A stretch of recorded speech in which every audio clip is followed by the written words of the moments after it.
Ainsi donc, nous voici en fin de crise de l'éducation.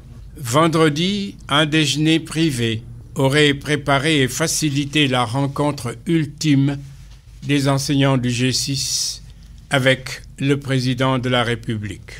Résultat, dimanche, l'indemnité de logement, nœud gordien du bras de fer social qui tient le Sénégal en haleine, est relevé à 100 000 francs par Macky Sall, seul comme un grand face au syndicat des enseignants. Seul, oui, il s'est passé pour la circonstance de la présence de Serigne Mbaye Thiam, son ministre de l'Éducation, devenu, il faut le dire, tête de turc du monde de l'enseignement. La FEDER, qui est le lien entre les syndicats de ce corps, réagit à contrario. Dame Mbodj dénonce. C'est la première dame qui a manœuvré tout ça.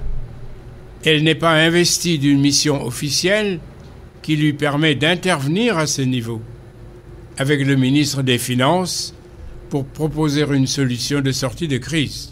Dame Mbodj conclut, nous décrions ces faits parce que nous sommes dans une république. Nous maintiendrons notre mot d'ordre de grève en attendant l'avis de la base. Cette longue crise de l'éducation et sa fin qui semble effilochée aura été un révélateur réel de l'état des relations entre le gouvernement et les travailleurs du public, des défaillances techniques, opérationnelles dans les processus de décision. Tout le monde, bien sûr, est soulagé qu'il puisse y avoir solution respectable et digne pour les enseignants, unis, qu'il y ait retour définitif dans les salles de classe et fin des angoisses pour les pauvres enfants. Hier lundi jusqu'à ce mardi matin, 2h, le Premier ministre et le G6 ont peaufiné le protocole d'accord dans ses détails. Il ne s'agissait pas que d'indemnités, mais aussi de problèmes de carrière et surtout d'un suivi mensuel des questions techniques qui est prévu.